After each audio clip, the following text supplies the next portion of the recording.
Good evening and thank you for joining us. Tonight, we bring you the stories shaping Kenya and beyond.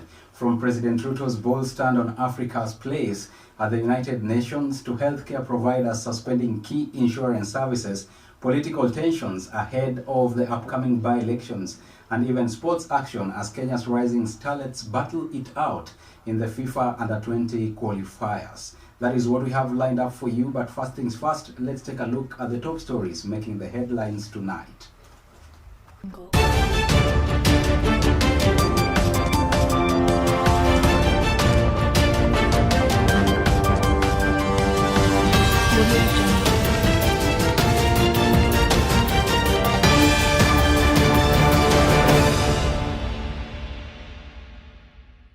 We are just declaring very simply, come December, if the money is owed to hospitals by the teacher scheme and police scheme are not paid, we will not offer medical services to teachers and police.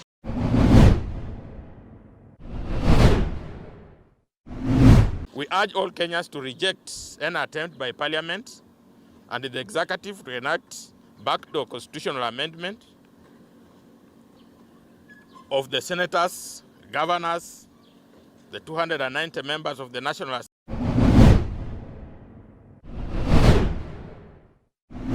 Kwa siku ile tulikuwa pale at the heart, ulituambia hii ni chama ya haki, lakini saa hii tumekuta si chama ya haki.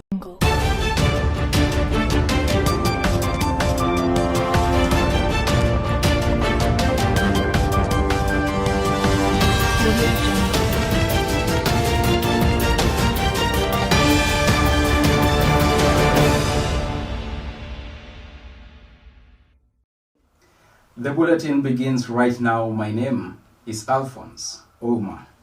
Now, President William Ruto has termed Africa's exclusion from the United Nations Security Council unacceptable and indefensible. Speaking during the 7th summit of the Committee of 10 Heads of State and Government on UN Security Council reform in New York, Ruto reiterated that Africa must correct this historic injustice to make the UN fit for purpose. He also called on African leaders to amplify Africa's voice across all platforms, unite behind fair representation, and defend the common African position. We must stand united in defending the common African position. To deviate from or dilute it would betray the trust of the very people that elected us. Unity is our greatest strength. And in one voice, we must uphold this position with unwavering clarity. Excellencies, Africa carries a disproportionate share of the Security Council's agenda and is among the largest contributors of the UN peacekeeping. Yet we remain the only continent without permanent representation. This historic injustice must come to an end sooner rather than later. Beyond asserting our right, we must be clear about what we seek and how to achieve it. Securing Africa's rightful seats is our common demand. But we must also be prepared to shoulder the responsibilities that come with permanent membership, including how we will choose our representatives. This is a delicate and complex undertaking, but also an opportunity to show Africa's maturity, cohesion, and a vision for an effective international.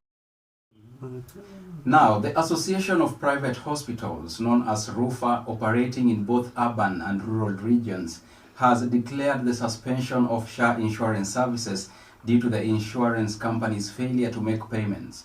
RUFA has stated that the non-payment of SHA's outstanding debt has significantly impacted the delivery of services to numerous hospitals. We refuse the idea that teachers and police will be migrated to SHA before hospitals are owed the money that is owed to them by Minet and MKL. This cannot happen. So therefore, we are just declaring very simply, come December, if the money is owed to hospitals by the teacher scheme and police scheme are not paid, we will not offer medical services to teachers and police under the new scheme in SHA. Finally, there must be urgent reform of the SHA financing model. It is not possible that only 10% of Kenyans can carry 96% of the weight. We hear politicians saying, go to hospital, healthcare is free. The Kenyan people know that this is not the truth. The reality of the matter is that these populist statements do not reflect the truth on the ground. Kenyan patients continue to incur catastrophic expenses. And the reason why they are incurring this is because the architects of the SHA revolution or the SHA reform are so unwilling to listen to sound advice. They have ignored all professionals. They listen to no one. They are basically unable to accept that there are other ideas, and they are leading the country in the wrong path. Therefore, we ask for immediate change as SHA approaches to 1 year. The system of collecting money is not working. The model of financing healthcare is not working. And unless all of us step up and change things, we can only see a healthcare system that will collapse. Thank you.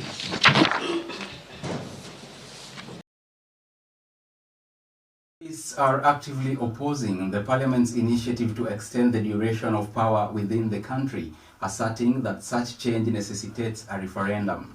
This statement was made following the Inuka Nasisi workshop in Bungoma, which was led by Ezekiel Odero. The activists contend that these efforts are unlawful. Additionally, they are urging the Electoral and Boundaries Commission (IEBC) to ensure a fair and just electoral process. We wish to inform Kenyans that the term limit cannot be extended without a referendum, and yet the same parliament has not enacted a referendum law for the last 15 years.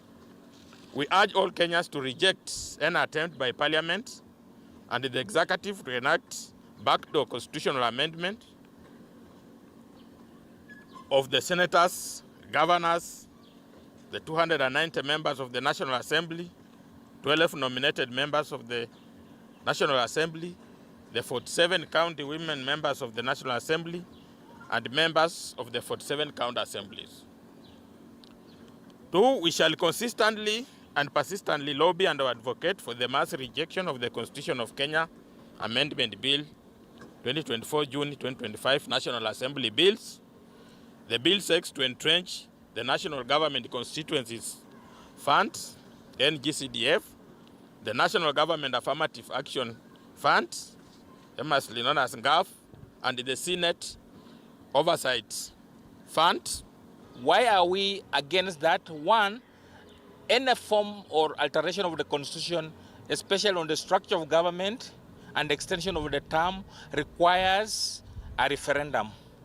Unfortunately, we don't have a referendum law, and the same parliament has not passed it, and that alone cannot allow them to proceed. Secondly, parliament, through a stage managed process, also want to entrench 3 funds: National Affirmative Action Fund, National Government Constituency Development Fund, and Senate Oversight Fund into the Constitution. Unfortunately, we cannot alter provisions of Chapter 12 of the Constitution on Public Finance without going through a referendum, which again we don't have a law. So we don't support that particular Cabinet Secretary for Public Service, Human Capital Development and Special Programs Geoffrey Ruku has defended his development tours in Mbeere North in anticipation of the forthcoming by-election. He has rejected allegations that he is utilizing government projects to support the campaign of the United Democratic Alliance candidate. Leonard Muriuki will carry the ruling party's flag in the November 27th by-election. Maendeleo ambayo iko sawa sawa, basari ya watoto ikuwe sawa sawa. Tunataka kuona na kupanga mpango ya kwamba next year January hawa watoto wakifungua shule, tunataka kuhakikisha kwamba hakuna mtoto wa Mbeere North ambaye ako Ndei Secondary School atakuwa analipa pesa ya kuingia ya kwenda shule. Kwa hiyo tumeanzia na hii mpango na hii term, lakini nitakaa chini na leo na Andua Mudende nimuonyeshe njia ya kupanga maneno ya basari. Nimwambie hii wananchi hawa wa Mbeere North ili wasilipe dururu. Juu tunajua tuko na shida mingi. Hapa kwetu hakuna kahawa, hakuna majani chai, hakuna maji, hakuna stima, hakuna maziwa, hakuna makandamia. Watu wengi katika eneo hii ya Mbeere North ni maskini. Na lazima mtoto wa maskini na watajiri wote wasome wakiwe kitu sawa. Kwa hivyo tunatarajia kwamba jameni, watoto wetu watasoma ili wakuwe watu wakubwa, matajiri ya kesho, waweze kwenda kufanya kazi katika nchi ya nje, wakuwe watu wakubwa katika serikali ya Kenya, wakuwe watu wakubwa katika mabiashara. Hiyo yote inawezekana kama hawa watoto watasoma. Let's take a quick break right here on Younib TV Live at 9. See you on the other side of this broadcast for more top stories.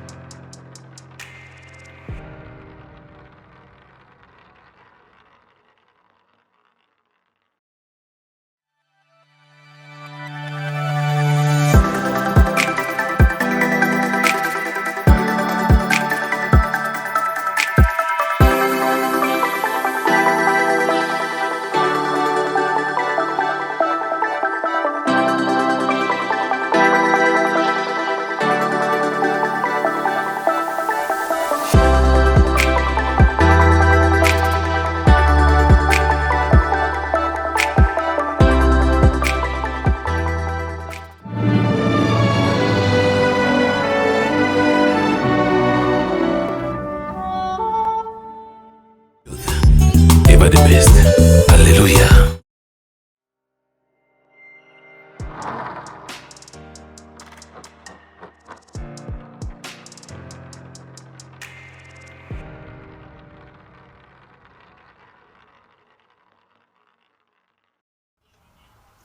Welcome back, and if you're just joining us, you are watching Younib TV Live at 9. Now, a man has been fatally stabbed following a dispute with his partner regarding the result of a Premier League match on Saturday. The altercation took place after the two individuals, who were cousins, had been consuming alcohol, which is reportedly illegal, at a small liquor store before the incident occurred around 6 p.m. Stephen Mathia Njoroge was fatally stabbed by James Mbugua during a disagreement about the match in Gitwamba village, located in Wagudhu sub-county, Kiambu County. Witnesses to the incident confirmed that the cousins were engaged in a confrontation over the match. The police have initiated an investigation to ascertain the motives as provided by the witnesses. Kulikuwa na hii sherehe ya mpira, ni walikuwa wanajiangalilia. Ikatokea tu hawakuchokosana, venye watu wanasema, hawakuwa na vita hata kidogo. Ni watu marafiki, ni watu wa boma moja. Watu walistukia tu. Huyu Mbogwa anaitwa Mbogwa Njeri, James Mbogwa Njeri. Watu wamestukia tu, amemdunga huyo Madhea. Anaitwa James Madhea Njoroge. Na hapo Mbogwa akarudi akaenda kwa nyumba akarara. Lakini inasemekana bado hata kama kutenda hiki kitendo alirudi tu hapa kwa baa, lakini watu wakamtoroka. Jamaa haikupelekwa hospitali. Hakufika tukashota akadeclare ni ameaga. Na shida ya mambo haya ni pombe haramu, pombe sumu, pombe ambayo hata serikali inajua, pombe ambayo hata wakaaji wa hapa wanajua.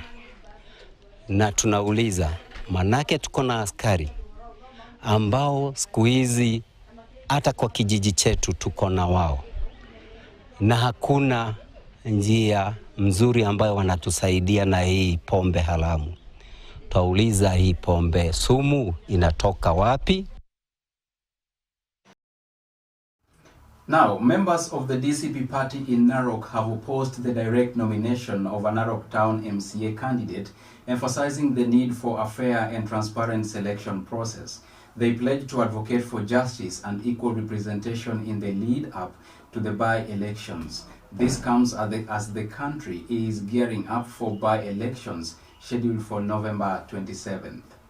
Sasa hapa tunapigania haki yetu kwa sababu mtu mwenye alikuwa amekuwa appointed, kwa sababu sisi tunasema it was an appointed ambaye imefanywa na mtu mmoja. Hiyo appointment ilifanywa na mtu mmoja bila ofisi ya Narok Town ya DCP kujua. Sasa tunasimamia haki yetu kusema ni mbaya sana kutufanyia, kwa sababu mtu mwenye ataweza kuwa anatuongoza hawezi tolewa hivyo. Gachagua, siku ile tulikuwa pale at the heart, ulituambia hii ni chama ya haki, lakini saa hii tumekuta si chama ya haki. Sisi tunasimamanga na haki. Huyu Kaputa ni mtu wa haki na mnajua ni mtu wa amani.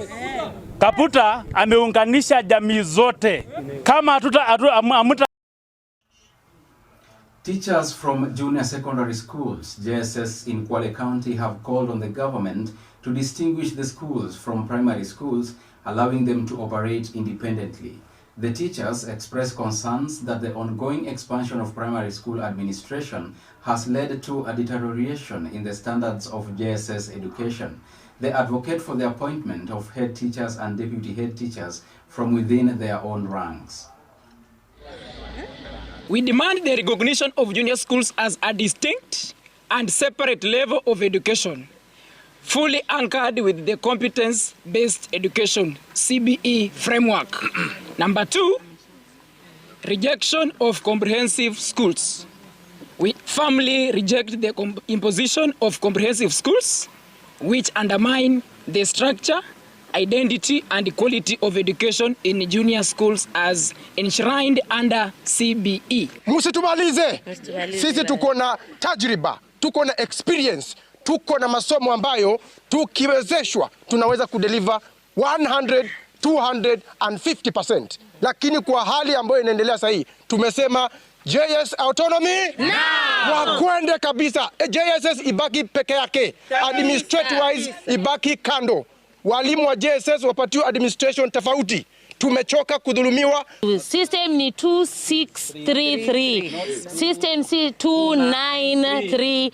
Kwa sababu kama CBE inasema we have 2 years in pre-primary, we have 6 years in primary, we have 3 years in junior school, and we have 3 years in senior school. Why is it that senior school iko well defined? Why is it that primary iko well defined? Lakini fate ya junior school haiko. Fate ya junior school inayumba sana. Let's now take a look at some sporting action. Now, the under-20 national women's soccer team, Rising Starlets, played to a draw against their host Ethiopia in the first leg of the FIFA Under-20 World Cup qualifiers. Ethiopia had to recover from a 1-0 deficit to level the match at 1-1 with Kenya prior to their second leg scheduled for Sunday, September 28th at the Ulinzi Sports Complex. Elizabeth Mideva capitalized on a rebound shot from captain Fasila Adhiambo to score in the 8th minute, but Ethiopia managed to equalize in the 65th minute through Daniel Emush. Tulianza na spirit ikiwa juu, ilikuwa big advantage kwetu. Naweza sema ilikuwa away, so Ethiopia ilikuwa na mafans. Kila kitu ilikuwa advantage kwao, but ilikuwa disadvantage. Naweza sema ilikuwa disadvantage kwetu juu tuko away. But I thank God tulifunga first goal, but naweza sema it was bad to us. Ikishaisha tu waka equalize, but na believe na niko na hope venye tunaenda hope tunaenda pia sisi kuwa na advantage kwetu, cause tutakuwa na mafans, tutakuwa encouraged na tutakuwa motivated, and I believe home tunaenda kupata 3 points.